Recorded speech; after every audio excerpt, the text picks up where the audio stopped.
Oke, baik teman-teman, mari kita mulai. Saya minta dengan hormat Ibu Gembala berdoa buat Bible study kita pada malam hari ini. Silakan. Kami bersyukur atas segala kebaikan Tuhan sepanjang hari ini. Kami boleh menjalankan segala aktivitas kami dengan penuh sukacita, damai sejahtera. Semua hanya karena penyertaan-Mu ya Bapa. Terima kasih ya Tuhan. Sebentar kami mau share di dalam PA, Bible Study. Tuhan, Engkau rapi hamba-Mu yang akan menyampaikan firman-Mu, dan kami boleh berbagi segala sesuatunya sehingga kami boleh lebih mengerti apa yang menjadi kehendak Tuhan. Terima kasih Bapa. Dalam nama Tuhan Yesus, Roh Kudus pimpin kami dari awal pertengahan sampai akhir. Dalam nama Tuhan Yesus kami berdoa dan mengucap syukur. Haleluya. Amin. Amin. Terima kasih Bu Gembala. Hari ini tema kita adalah kepercayaan pada kasih dan keadilan Tuhan. Memang dalam hidup ini kadang-kadang sering banyak pertanyaan terhadap kasih dan keadilan Tuhan ya. Kita suka merasa kenapa Tuhan kok tampaknya hidup saya kurang adil ya. Kenapa tampaknya kasih Tuhan kurang. Tetapi bukan seperti itu ya. Kita mau belajar dari Mazmur 36. Apa kata Daud mengenai kasih dan keadilan Tuhan. Saya akan membacakannya untuk Bapak Ibu sekalian. Mazmur 36 ya. Kalau gitu satu orang dua ayat. Judulnya kefasikan orang berdosa dan kasih setia Allah. Untuk pemimpin biduan dari hamba Tuhan dari Daud. Dosa bertutur di lubuk hati orang fasik. Rasa takut kepada Allah tidak ada pada orang itu. Sebab ia membujuk dirinya sampai orang mendapati kesalahannya dan membencinya. Perkataan dari mulutnya ialah kejahatan dan tipu daya. Dia berhenti berlaku bijaksana dan berbuat baik. Kejahatan dirancangkannya di tempat tidurnya. Ia menempatkan dirinya di jalan yang tidak baik. Apa yang jahat tidak ditolak. Ya Tuhan, kasih-Mu sampai ke langit, setia-Mu sampai ke awan. Keadilan-Mu adalah seperti gunung-gunung Allah, hukum-Mu bagaikan samudera raya yang hebat. Manusia dan hewan Kau selamatkan ya Tuhan. Betapa berharganya kasih setiamu ya Allah. Anak-anak manusia berlindung dalam naungan sayap-Mu. Mereka mengenyangkan dirinya dengan lemak di rumah-Mu. Engkau memberi mereka minum dari sungai kesenangan-Mu. Sebab padamu ada sumber hayat. Di dalam terang-Mu kami melihat terang. Lanjutkanlah kasih setiamu bagi orang yang mengenal Engkau, dan keadilan-Mu bagi orang yang tulus hati. Janganlah kiranya kaki orang-orang congkak mengajak aku, dan tangan orang fasik mengusir aku. Lihat, orang-orang yang melakukan kejahatan itu jatuh, mereka dibanting dan tidak dapat bangun lagi. Terima kasih atas pembacaannya. Terima kasih Bapak Ibu sekalian yang sudah membacakannya. Baik, hari ini kita belajar dari Mazmur 36. Kita akan mengenal dulu apa itu Mazmur 36. Kita tahu bahwa Mazmur 36 ini ditulis oleh Raja Daud. Raja Daud menulis Mazmur ini dalam konteks pujian dan permohonan bantuan kepada Tuhan.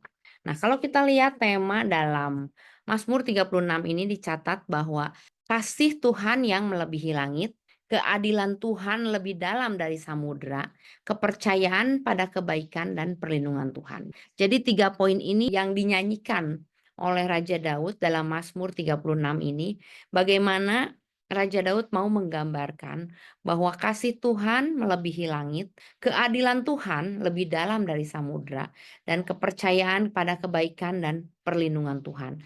3 poin ini yang perlu kita pegang. Dan 3 poin ini yang selalu kita taruh dalam hati kita pegang dalam hidup kita, supaya apapun yang terjadi dalam situasi yang ada di sekeliling kita, tidak membuat kita ragu akan kasih Allah, tidak membuat kita ragu akan keadilan Tuhan, dan tidak pernah menggoyahkan kepercayaan kita kepada kebaikan dan perlindungan Tuhan. Kita tidak akan pernah meragukan, apakah Tuhan baik dan melindungi saya?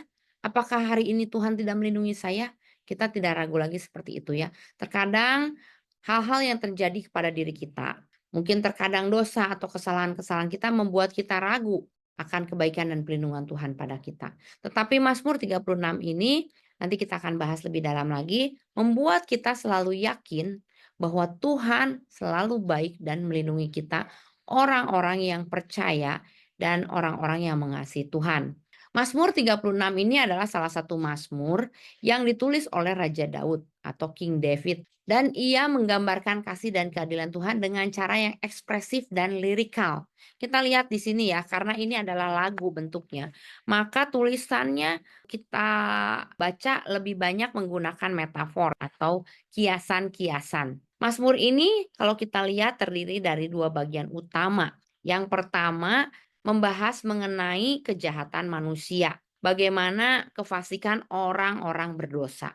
Tetapi yang kedua ini juga membahas mengenai kasih setia Allah. Kalau kita menitik beratkan kepada kasih Allah di dalam Mazmur 36 ini, kita lihat di ayat yang kelima, kalau di Alkitab kita TB ini ayat yang ke-6. Karena kalau kita lihat di versi bahasa Inggrisnya ini jadi ayat yang kelima. Di ayat yang kelima, ya Tuhan, kasih-Mu melebihi langit, setiamu sampai ke awan. Jadi kalau kita lihat Mazmur ini membuka untuk menggambarkan kasih Tuhan yang melebihi langit. Kalau kita melihat bahwa kasih Tuhan melebihi langit, kemana lebihnya? Berarti ini sebuah metafor yang menunjukkan betapa besar dan tidak terbatasnya kasih Tuhan. Daud menyatakan bahwa kasih Tuhan melebihi langit, merupakan sesuatu yang luas dan tidak terbatas. Kita bisa lihat ketika Daud menggambarkan hal ini, Daud sedang menyatakan bahwa kasih Tuhan begitu besar, setianya begitu luas. Terus apalagi yang perlu kita khawatirkan? Dan apalagi yang membuat kita bisa berbalik membelakangi Tuhan? Karena sudah jelas Tuhan itu begitu mengasihi kita. Daud melukiskan begitu besar kasih Tuhan dalam kehidupannya, sehingga ketika dia bilang ada orang jahat, dia nggak akan mau seperti orang jahat. Kenapa? Karena kasih Tuhan itu sangat besar. Dan kasih Tuhan itu bisa membuat kita orang percaya nggak melihat, nggak ikut-ikutan untuk menjadi jahat. Yang kedua, keadilan Tuhan. Kalau kita baca di ayat yang ke-6, berarti ayat yang ke-7 dari terjemahan baru, keadilan-Mu adalah seperti gunung-gunung Allah. Hukum-Mu bagaikan samudra raya yang hebat. Manusia dan hewan Kau selamatkan ya Tuhan. Seperti dengan kasih, keadilan Tuhan digambarkan dengan sesuatu yang besar, seperti gunung. Hukum Tuhan seperti samudra raya. Artinya apa? Hukum itu artinya the law atau ketetapan-ketetapan Tuhan itu seperti samudra. Samudra itu kita bisa bayangkan seperti sesuatu yang dalam dan misterius. Artinya, Daud itu sedang menunjukkan bahwa keadilan Tuhan adalah sesuatu yang sangat dalam dan meliputi semua aspek kehidupan. Karena samudra itu kan besar ya, luas ya, skalanya bukan skala yang kecil. Artinya keadilan Tuhan itu besar. Apa hubungannya? Kalau kita lihat di ayat 2 sampai ayat 5 ya di terjemahan baru dengan ayat 6 dan ayat 7. Jawabannya ada di ayat berikutnya. Kita lihat di ayat 7 dan 8, kalau di terjemahan baru berarti ayat 8 dan 9. Betapa berharganya kasih setiamu ya Allah, anak-anak manusia berlindung dalam naungan sayapmu. Mereka mengenyangkan dirinya dengan lemak di rumahmu, engkau memberi mereka minum dari sungai kesenanganmu. Kita melihat bahwa di sini dua ayat ini menggambarkan kasih Tuhan sebagai tempat perlindungan bagi anak-anak manusia yang berlindung dalam naungan sayapnya. Daud juga menggambarkan bahwa hewan-hewan Tuhan pelihara, Tuhan selamatkan. Bahkan binatang liar yang mencari naungan di bawah sayapnya Tuhan dilindungi oleh Tuhan. Apalagi kita sebagai ciptaannya. Kalau kita lihat di ayat selanjutnya, kalau di terjemahan baru ayat yang ke-11, lanjutkanlah kasih setiamu bagi orang yang mengenal engkau dan keadilanmu bagi orang yang tulus hati. Daud berdoa agar orang-orang yang saleh dapat menikmati kebaikan dan kesetiaan Tuhan. Kita lihat di ayat sebelumnya juga bahwa sebab padamu ada sumber hayat, di dalam terangmu kami melihat terang. Kita membaca dari ayat ini bahwa ada cahaya dalam kebaikan Tuhan. Dalam setiap kebaikan Tuhan kita melihat terang. Kita melihat petunjuk dari Tuhan.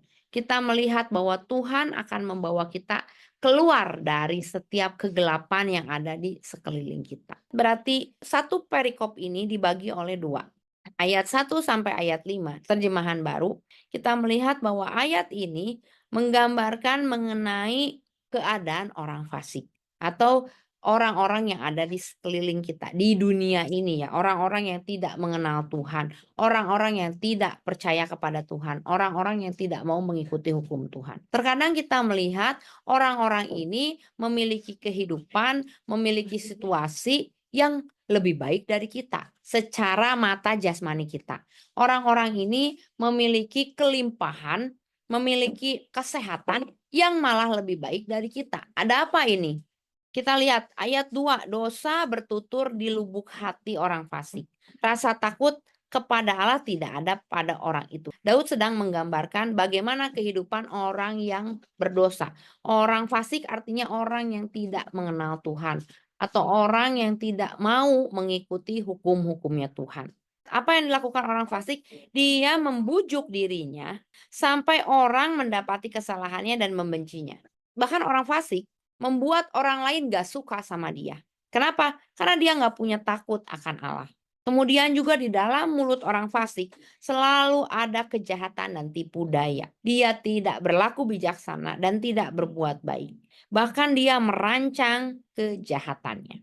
Kejahatan itu tidak mungkin terjadi begitu saja. Kalau Bang Napi kan pernah bilang, kejahatan itu bukan karena ada niat, tetapi karena ada kesempatan. Waspadalah, waspadalah. Tetapi orang nggak tiba-tiba ujuk-ujuk, saya mau berbuat jahat, saya mau mencuri, Niat itu muncul ketika ada kesempatan. Tapi nggak langsung saat itu dilakukan. Pasti dia ngelihat, ternyata ada kesempatan. Dari kesempatan itu dia akan mencari celah. Mulai muncul motivasi di dalam dirinya, ternyata sistem ini bisa dimanipulasi. Ini banyak terjadi di dunia kerja. Kemarin saya ngobrol sama saudara saya, puji Tuhan, dia keterima di salah satu perusahaan BUMN yang cukup besar, dan dia cerita sama saya tentang posisinya. Dia sedang ikut manajemen training. Ketika dia cerita, lalu saya berkata kepada dia, wah bagus dong, kalau gitu kamu nggak perlu ke lapangan, lebih banyak ada di kantor, berhubungan sama yang namanya dokumen, jadi kerjanya di belakang meja istilahnya. Lalu saudara saya yang lainnya letuk, ya nggak enak dong Ci, kalau kerja di belakang meja itu berarti kan jarang ketemu orang, nggak di lapangan. Berarti itu bukan lahan basah, kita nggak punya kesempatan lain. Saya bilang sama saudara saya, kamu nanti kalau kerja di perusahaan BUMN besar, pasti tuh banyak uang-uang siluman. Jangan ikut-ikutan korupsi, nggak usah lahan basah. Iya sih Ci, tapi agak serba salah juga ya. Kalau saya ikut, saya berdosa. Tapi kalau saya nggak mau ikut, posisi saya juga berbahaya. Jadi gimana ya Ci? Itulah dimana kamu perlu hikmat dari Tuhan, kebijaksanaan. Pekerjaan perlu. Kamu suka pekerjaannya? Suka. Perlu uangnya juga? Perlu. Tapi gimana supaya kamu dapat uang dengan cara yang halal, tapi bukan dengan cara yang salah atau cara yang fasik. Sistem ini sering terjadi di mana-mana. Kadang-kadang kita pengen cepat kaya. Akhirnya kita bypass, kita mencari lahan basah istilahnya ya. Padahal kita tahu bahwa di lahan basah itu yang namanya basah pasti orang akan mudah untuk tergelincir. Mungkin karena basah, banyak air seperti berkelimpahan. Tapi jangan lupa, di situ kita bisa tenggelam, di situ kita bisa jatuh tergelincir. Kita juga lihat sistem keadilan di dunia ini masih gagal untuk menghukum yang jahat dan melindungi yang benar. Banyak koruptor yang ketangkep. Tapi apakah mereka dihukum? Belum tentu. Seperti pepatah waktu zaman dulu mungkin masih berlaku sampai sekarang. Bahwa hukum kita membela bukan yang benar, tapi membela yang bayar. Apakah kita sebagai anak-anak Tuhan mau seperti itu? Kita lihat, kalau ayat 2 sampai ayat 5, Daud menggambarkan betapa fasiknya orang-orang yang tidak takut akan Tuhan. Ayat 5 mengatakan kejahatan dirancangkannya di tempat tidur. Seperti yang tadi saya katakan. Ketika orang fasik melihat celah dalam suatu sistem, ternyata ini sistem bisa dimanipulasi. Disitulah dia mulai merancang bagaimana cara dia mendapat keuntungan. Dia menempatkan dirinya di jalan yang tidak baik, apa yang jahat tidak ditolak. Tetapi bagaimana dengan kita?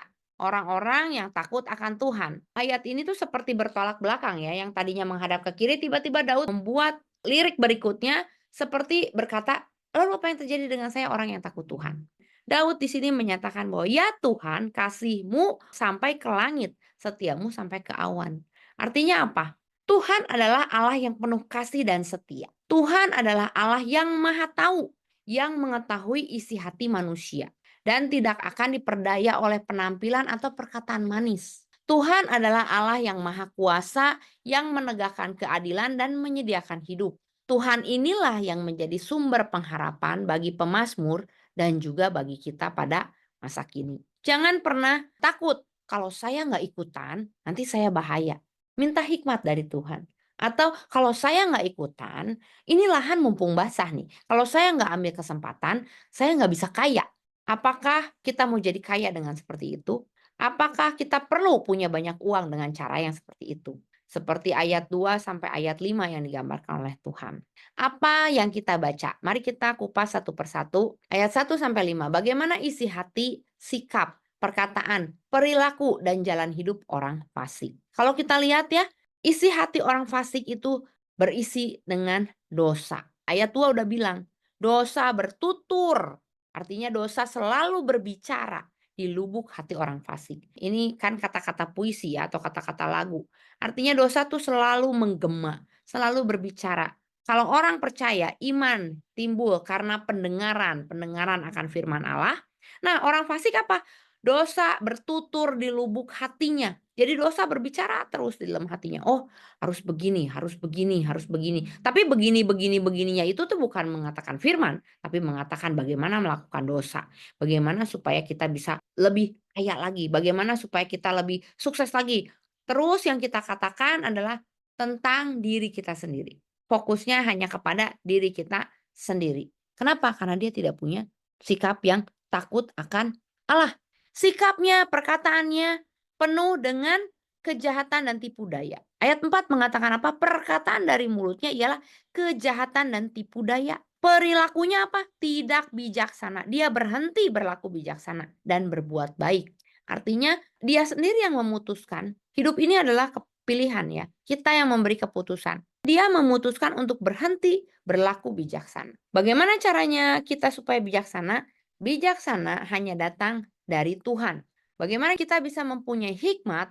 Amsal mengatakan permulaan hikmat adalah takut akan Tuhan. Jadi dimulai dari takut akan Tuhan. Dan orang ini udah jelas, Daud berkata dia tidak takut akan Allah. Sehingga dia berhenti berbuat bijaksana dan berhenti berbuat baik. Kejahatan dirancang di tempat tidurnya. Artinya apa? Pada saat dia tidur pun, pada saat dia beristirahat pun, yang dia pikirkan hanya kejahatan dan kejahatan.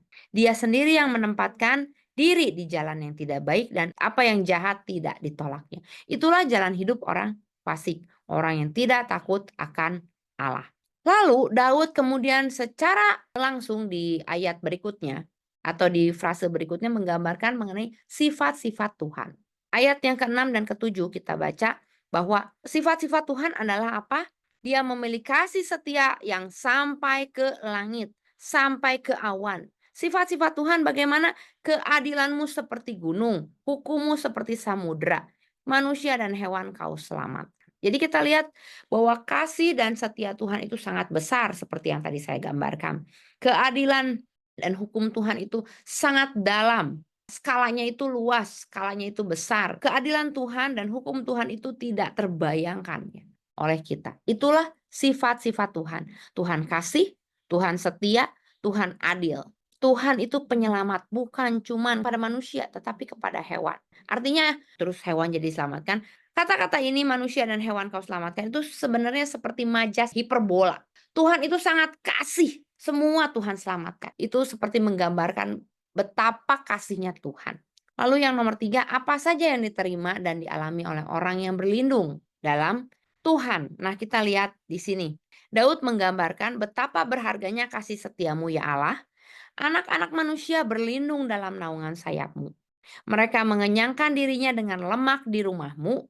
Engkau memberi mereka minum dari sungai kesenanganmu. Sebab padamu ada sumber hayat, di dalam terangmu kami melihat terang. Apa saja yang diterima dan dialami oleh orang yang berlindung kepada Tuhan, mereka akan mengenyangkan dirinya dengan lemak di dalam rumahmu. Mengenyangkan diri dengan lemak itu menggambarkan kita tidak akan pernah kekurangan. Kita tahu bahwa persembahan kepada Tuhan itu lemaknya itu akan dibakar karena dia yang akan berbau harum. Dagingnya kan nanti akan dipisahkan tuh ya, diberikan kepada para nabi. Tetapi kita lihat ketika lemaknya itu dibakar dan menimbulkan bau harum, artinya apa? Tuhan memberikan mereka kesejahteraan. Tuhan memberikan mereka kecukupan di dalam rumahmu. Artinya apa? Di dalam perlindungan Tuhan ada kecukupan. Di dalam perlindungan Tuhan ada kemakmuran, ada kelimpahan sesuai dengan apa yang kita perlukan. Kecukupan itu Tuhan akan menjamin mengenyangkan dirinya, artinya Tuhan menjamin makan kita. Engkau akan memberi mereka minum, Tuhan menjamin minum kita. Artinya kebutuhan dasar kita, makan dan minum, Tuhan yang jamin. Tuhan memberikan minum dari sumur kesenangan.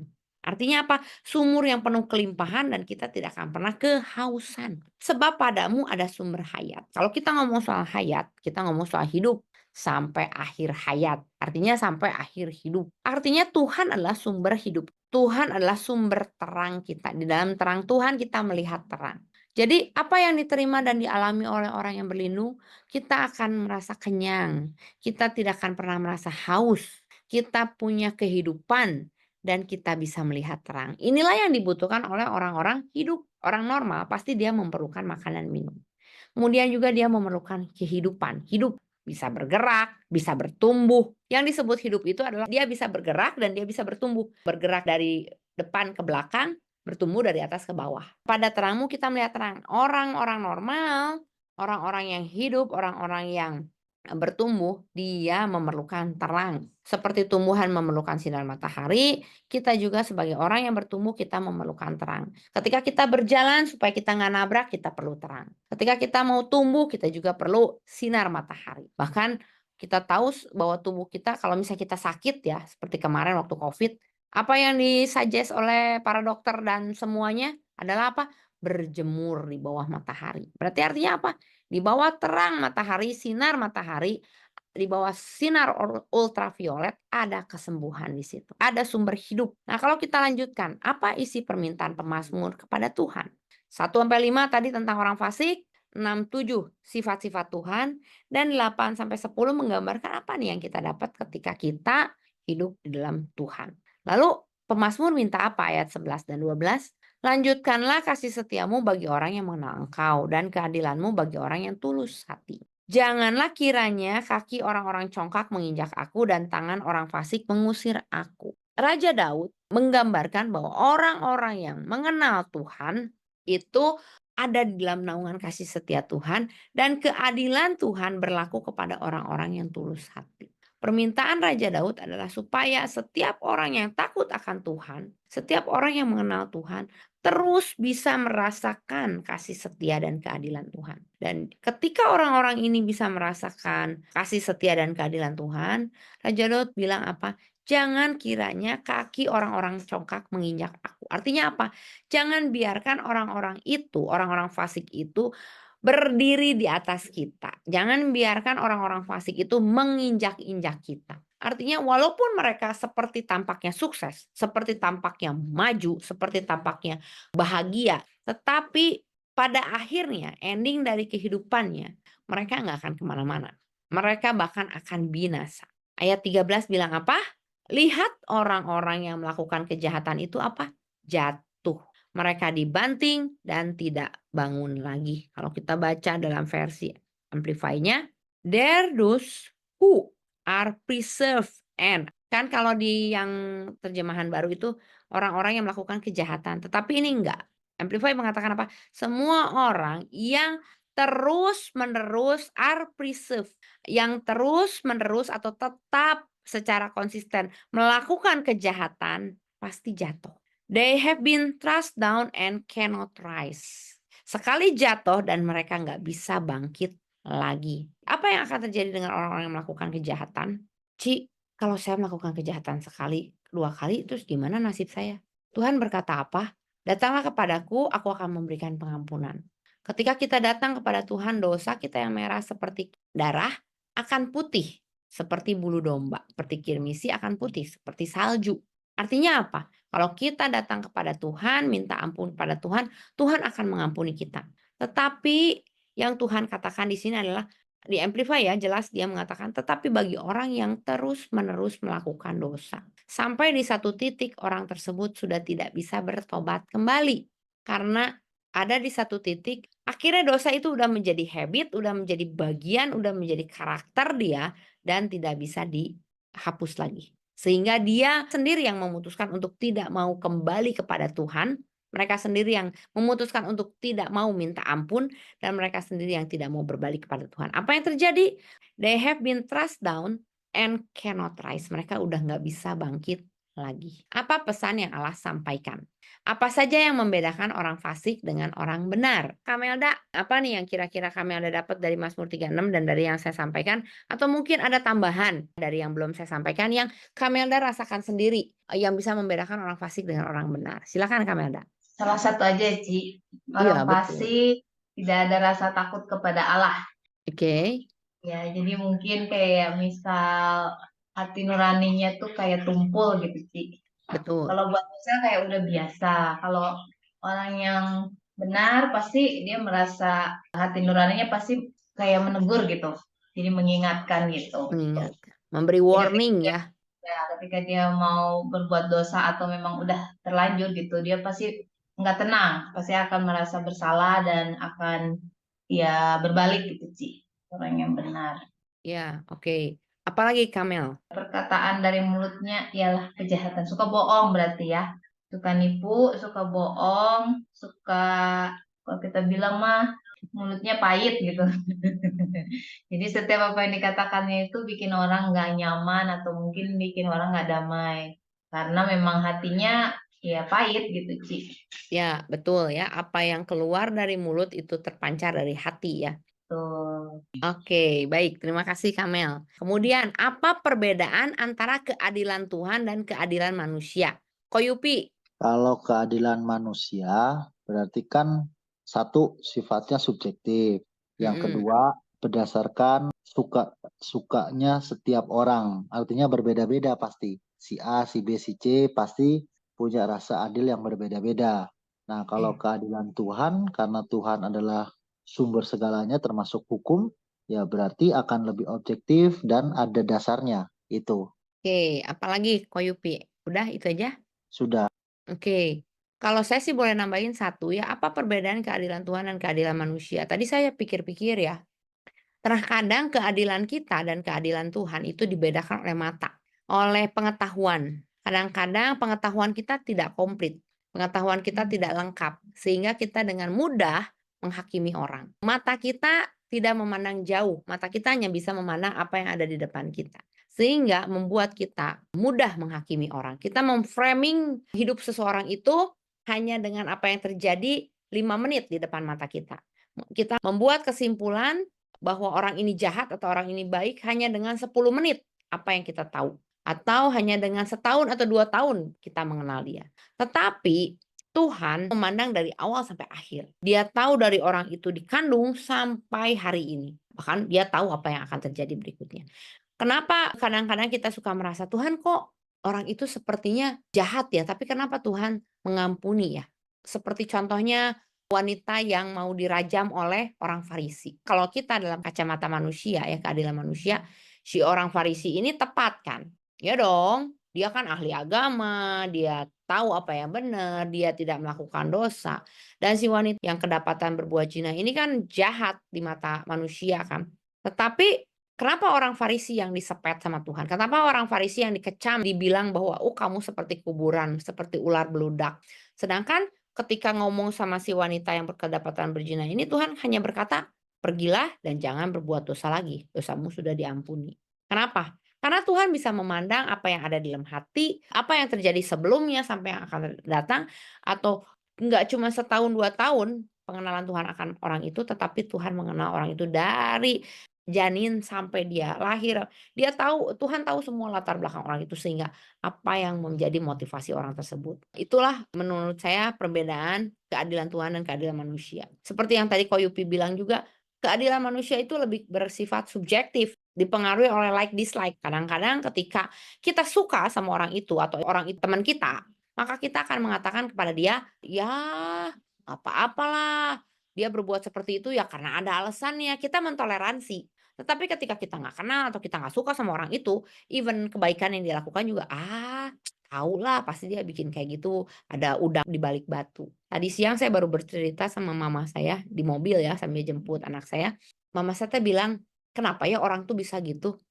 Terus saya bilang ini, Ya mah di mata manusia mah orang berbuat satu, ada yang memandang itu positif, ada yang memandang itu negatif. Seperti contohnya, ketika seorang hamba Tuhan dibunuh, orang akan berkata yang positifnya, wah dia martir, dia mati demi Tuhan. Sampai akhir hidupnya dia tetap berpegang teguh. Tapi ada juga yang ngomong gini, kenapa ya dia teh dibunuh ya? Jangan-jangan dia punya dosa sampai Tuhan membiarkan dia. Harusnya kalau dia orangnya benar, pasti Tuhan akan melindungi dia. Seperti Ayub, bagaimana ketika Ayub jatuh, lagi daun-daunnya teman-temannya malah, "Kamu punya dosa apa? Minta ampun sama Tuhan. Kalau kamu nggak berdosa, nggak mungkin Tuhan menghukum kamu seperti ini." Jadi dianggapnya kesengsaraan itu semuanya hukuman. Padahal di situ Tuhan tidak sedang menghukum Ayub, tapi sedang memberi pelajaran kepada Ayub bahwa harta terbesar Ayub bukanlah kekayaannya, tetapi harta terbesar Ayub adalah Tuhan itu sendiri. Lalu yang ketiga, bagaimana Anda mengetahui apakah seseorang atau bahkan diri Anda adalah orang benar yang hidup di dalam Tuhan? Koleo, Orang tersebut berbuah, Ci. berbuah. Ya kayak dari kehidupannya gitu kan. Mempunyai sifat-sifat dari 9 buah roh itulah. Oke, betul ya. Bagaimana kita mengetahui seseorang itu hidup benar dalam Tuhan? Dari buahnya. Betul, Ko Wilbert juga jawab dari hidupnya. Setuju ya. Jadi dari hidupnya kita melihat buah. Buah yang dihasilkan adalah buah roh atau bukan. Setuju dengan Ko Leo juga ya. Kalau buahnya itu kasih, buahnya itu sukacita, mendatangkan damai sejahtera bagi orang-orang sekelilingnya, maka orang itu orang benar yang hidup dalam Tuhan. Satu poin yang mau saya sampaikan tentang buah.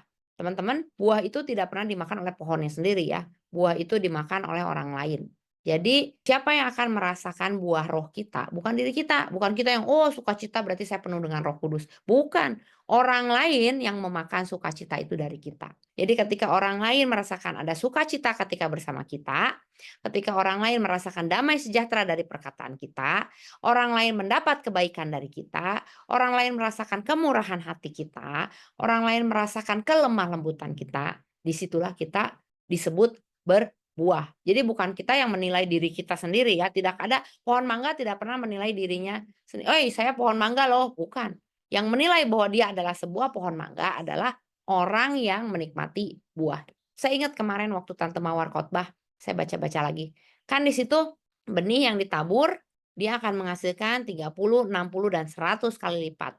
Kadang-kadang kan kita bilang kalau kita menabur kita akan dapat 30, 60, 100 kali lipat. Nah itu bukan kita yang dapat ya, tapi orang-orang di sekeliling kita, orang-orang yang merasakan dari buah kita. Buah kita itu akan manis 30, 60, 100 kali lipat. Kita akan berbuah, sukacita kita akan 30 kali lipat, 60 kali lipat, bukan buat diri kita sendiri, buat orang lain. Jadi ketika kita menerjemahkan ayat kita akan menuai 30, 60, dan 100 kali lipat itu bukan untuk diri kita sendiri, tapi itu untuk orang lain. Hidup kita untuk orang lain. Jadi ketika kita merasa saya sudah banyak menabur, kenapa ya saya nggak menuai-menuai nih? Ingatlah bahwa yang menuai itu orang lain. Yang kita tabur pasti dituai sama orang lain. Terus gimana tuh saya? Saya dapat apa? Upah kita akan dibayar oleh Tuhan. Karena kita adalah hamba-hambanya. Balik lagi kepada konteks, apa respon Anda? Ini gambar yang di samping kiri ini ya, saya sangat senang. Kenapa? Supaya kita tetap sadar bahwa hidup itu 10%-nya itu adalah apa yang terjadi sama kita. Tetapi 90%-nya itu terjadi karena bagaimana kita merespon terhadap apa yang terjadi. Jadi bukan situasi sekeliling kita yang bikin kita susah. Bukan situasi di sekeliling kita yang bikin kita sedih. Bukan sekeliling kita yang bikin kita marah. Tetapi 90% sedih, sebel, marah itu terjadi karena kita merespon apa yang terjadi dengan sekeliling kita. Oke, bagaimana dengan respon kita terhadap firman Tuhan ini? Bagaimana Anda melakukan introspeksi diri terhadap isi hati dan pikiran kita? Kalau kita lihat di Mazmur 36 ini, bagaimana kita mau mengintrospeksi diri kita, introspeksi hati kita, supaya kita dapat menggambarkan bahwa kita adalah orang benar yang hidup di dalam Tuhan. Kamelda. Paling jelas kacanya adalah firman Tuhan, Ci. Apakah yang sudah kita lakukan itu sesuai dengan kebenaran firman atau tidak? Itu sih, Ci, gampangnya mah. Ya, betul ya. Nah, kalau yang keduanya, Leo, berdasarkan pengharapan kita dalam kasih setia dan keadilan Tuhan, bagaimana kita akan mendoakan diri kita atau orang terdekat kita yang tengah menghadapi ketidakadilan. Mungkin bisa cerita kali, Koleo atau Kamelda pernah nggak sih mengalami ketidakadilan? Baik dalam pekerjaan, dalam hidup, dalam pelayanan, di keluarga. Pernah nggak? Boleh sharing. Ketidakadilan ya mungkin lebih ke lihat berita orang lain gitu ya. Mm-mm, Katakanlah ada 2 kasus yang sama, tapi hukumannya berbeda. mm-mm, Kadang kan kita paling membandingin, cuman yang kita bisa doakan apa ya? Kadang bingung juga gitu ya. Karena kan keadilan menurut Tuhan dan menurut kita kan sudah berbeda. mm-mm. Jadi tapi sekarang ya berusaha mungkin doanya ya terjadilah yang menurut kehendakmu aja gitu, Ci. Menurut kehendak Tuhan. Ya, jadi Mm-mm, kalau misalnya saya menghadapi sesuatu gitu, kerjaan misalnya ada mm-mm, kok begini, saya diingatin ya udah. Kalau emang kehendak Tuhan, misalnya saya harus menjalani cobaan itu, ya udah saya coba jalani karena saya sudah doakan itu. Terus nanti dari situ ya kita mesti lihat maunya kita tuh dibawa kemana Iya. gitu. Apa yang bisa Ya, kita dapat ya, pelajaran apa yang kita dapat dari situasi itu ya? ya betul Ci. Ya paling gitu sih. Iya, iya. Koleo pernah merasakan ketidakadilan mungkin dalam pekerjaan? Sempet, cuman ya itu ya yang ganjel dikit cuman ya Tari, Ci, tari makan. Dari ya udah makan. ya udahlah gitu maksudnya kita coba dari pikir-pikir gitu ya kenapa sih begitu cuman dipikir-pikir lagi daripada itu di apa ya jadi pergumulan terus nggak jadi solusi juga ya udah lupain aja lah mending saya fokus ke yang kayaknya ini ada planning di tempat ini gitu ada planning di progress untuk di tempat ini mungkin saya lebih fokus di situ aja sih gitu dan Iya, emang ya lebih flow-nya lebih enak di situ daripada saya harus ngedumel terus gitu. Tapi kan Ci, iya. kadang kita merasa tidak adil, belum tentu Mm-mm, itu adil buat Tuhan. Maksudnya segala sesuatu yang terjadi dalam hidup kita kan pasti ada campur tangannya Tuhan gitu, Ci. Nah, betul. Jadi apa namanya, kadang kita melihat kok nggak adil sih kayak gini-gini kondisinya kok si itu kayaknya dia rajin ibadah, rajin doa, tapi kok kayaknya hidupnya nggak adil, kasihan diperlakukan gini-gini. Tapi kan kita nggak tahu Tuhan tuh punya rencana apa. Ini Tuhan mau Mm-mm, ngajarkan sesuatu ke dia atau ke kita gitu, Ci. mm-mm, Jadi eh, yang jelas kita berdoa ya supaya Tuhan kasih kita hikmat, kasih kita kekuatan juga, kasih kita kesabaran supaya bisa menjalani ketidakadilan yang terjadi itu dengan sabar, terus tetap tekun, tetap setia, dan tidak sampai menyalahkan Tuhan gitu. Karena pasti di balik semuanya ada planningnya, ada master plan-nya Tuhan lah gitu. setuju ya. Jadi memilih respon yang tepat untuk setiap situasi. Baik, ini ada 5 poin ya yang coba saya gambarkan dari Mazmur 36, bagaimana kita bisa mengaplikasikan dalam kehidupan kita. Kalau kita aplikasikan secara langsung ya, secara praktikalnya, yang pertama, berikan kasih sayang. Artinya apa? Usahakan untuk memperlihatkan kasih sayang yang besar kepada orang lain seperti yang diberikan Tuhan kepada kita. Bantu teman yang sedang susah atau senangkan hati orang tua dengan tindakan yang baik.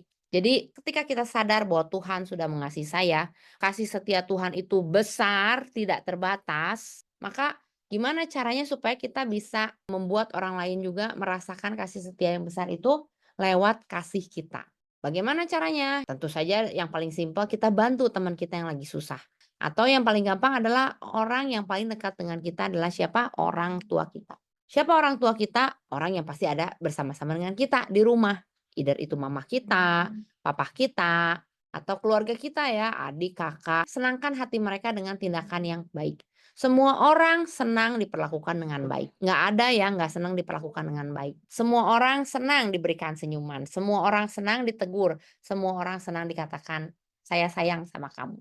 Jadi perlakukanlah orang dengan baik. Yang kedua adalah berlaku adil. Gimana caranya kita berlaku adil? Berusaha berlaku adil dalam semua hal. Mau di sekolah, mau di tempat kerja, mau di rumah. Nggak usah milih-milih. Oh, kalau dia baik sama saya baik sama dia. Kalau dia nyebelin, udah aja nggak usah deket-deket sama dia. Nggak, kalau memang dia membutuhkan, ya kita tetap berusaha memberikan keadilan kepada dia. Dengan apa? Perlakuan baik. Jangan milih-milih pada siapa kita mau berlaku baik. Terus juga jangan milih, orang ini mah misalnya contoh nih di tempat kerja, orang ini atasan kita, yuk kita baik-baikin. Ya, kita sopan-sopanin. Tetapi ketika kita ketemu sama misal ya cleaning service kek, tukang sapu kek, atau yang jabatannya mungkin lebih rendah dari kita, terus selewat aja. Bahkan untuk teguran selamat pagi pun nggak usah lah, lewat aja gitu ya. Atau satpam misalnya. Kadang-kadang kita suka lupa untuk mengucapkan terima kasih kepada satpam yang ngebukain pintu di mall. Ya kan? Coba, pernah nggak berapa sering kita mengucapkan terima kasih kepada kalau kita datang ke Paskal 23 nih contoh, atau kita datang ke mall mana ya. Kalau TSM mah kan pintunya ngebuka sendiri ada sensor. Paskal 23 itu pintunya itu ada si mas-masnya tuh yang ngebukain pintu. Yang security yang suka berdiri. Pernah nggak kita mengucapkan, makasih Pak?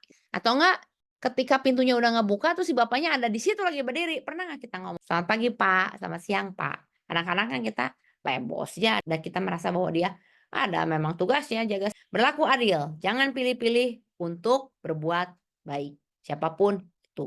Yang ketiga, cari perlindungan pada Tuhan. Pada saat kita takut atau kesulitan, cobalah berdoa dan mencari kekuatan dari Tuhan.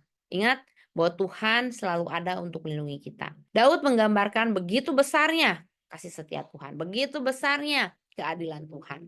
Dan Tuhan menyediakan perlindungan kepada orang-orang yang bernaung di bawah sayap.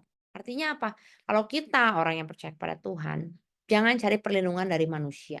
Ketika kita takut, ketika kita lagi susah, cari Tuhan. Gimana caranya cari Tuhan? Ya udah pasti berdoa. Ini mah udah rumus sejuta umat berdoa. Cari Tuhan itu berdoa.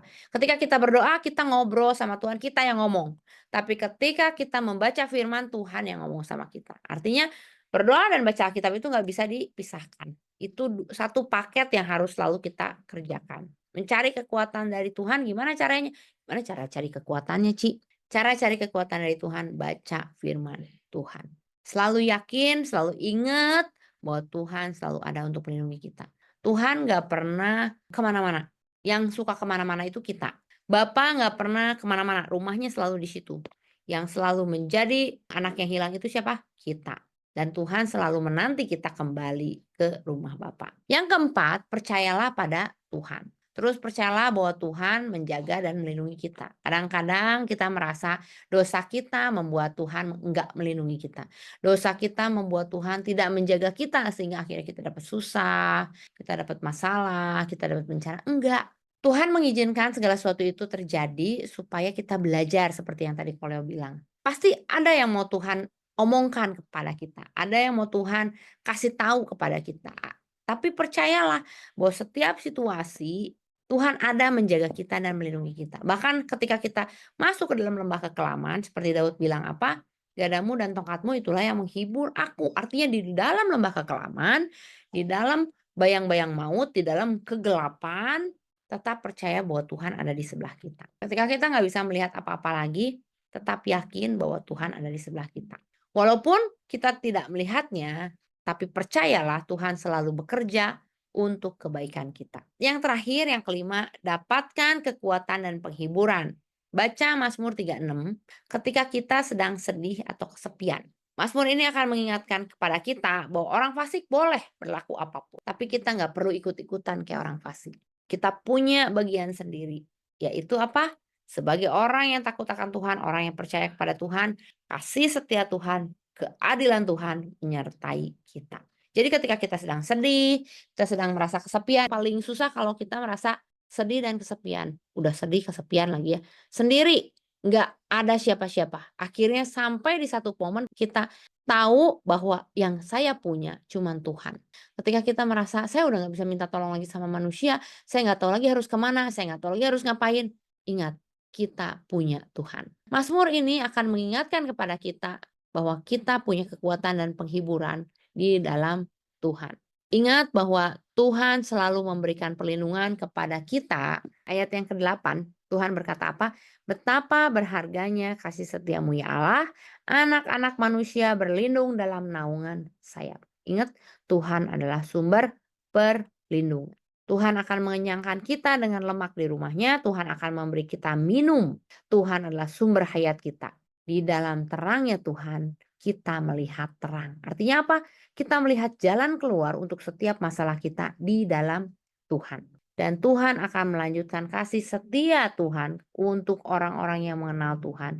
Dan keadilan Tuhan untuk orang-orang yang tulus hati. Jadi, no matter what happen in our circumstance, apapun yang terjadi di sekeliling kita, ingat bahwa tetap saja tulus, tetap saja percaya bahwa Tuhan ada buat kita. Amin. Gratitude makes everything grow. Tetap bersyukur dengan apa yang terjadi karena kita sadar, kita percaya, kita tahu Tuhan ada bersama dengan kita. Amin. Tuhan Yesus memberkati. Baik, Bible study kita pada malam hari ini sampai di sini. Apakah ada pertanyaan atau ada yang mau di-sharingkan? Silakan. Kalau misalnya semua sudah paham, boleh kasih jempol kepada saya. Oke. Mari kita berdoa teman-teman. Bapa kami yang di surga, terima kasih buat malam hari ini. Kami boleh belajar kebenaran firman-Mu dari Mazmur 36. Bagaimana kasih setiamu dan keadilan-Mu terus menyertai kami ya Tuhan. Orang-orang yang percaya kepadamu, orang-orang yang mengenal Engkau dan takut akan Engkau. Tuhan, kami nggak mau memandang orang fasik. Apa yang terjadi pada mereka hanya Engkau yang tahu. Dan kami juga tidak mau menghakimi mereka ya Tuhan. Tetapi kami mau menjadi berkat buat orang lain. Kami mau menjadi suratan yang terbuka. Kami mau menjadi pohon yang berbuah lebat. Kami mau menjadi berkat buat siapapun orang-orang yang ada di sekeliling kami.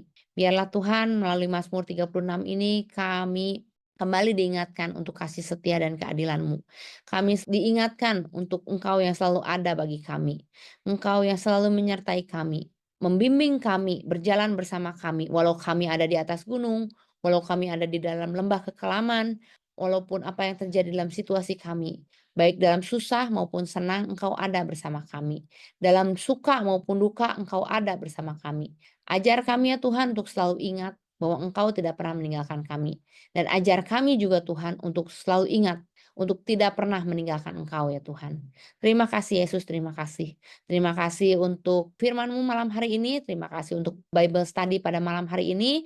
Urapi hamba-Mu ya Tuhan, berkati hamba-Mu ya Tuhan, pakai lidah bibirnya Tuhan, berikan hikmat dan marifat yang daripada-Mu lebih dan lebih lagi, sembunyikan hamba-Mu di balik salib-Mu, bukan karena hikmat manusia tetapi hamba-Mu percaya bahwa Tuhan yang menjadikan segala sesuatunya berhasil, Tuhan yang menjadikan segala sesuatunya bisa dipahami oleh anak-anak-Mu yang mendengarkan Bible study pada malam hari ini.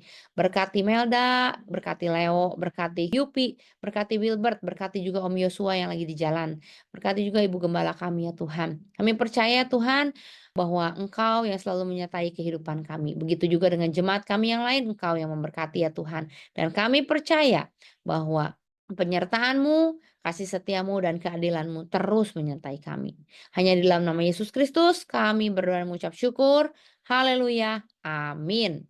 Amin. Shalom semuanya. Jangan lupa pencet like dan subscribe video ini ya. Dan juga jangan lupa di komen. Oke? Bye-bye.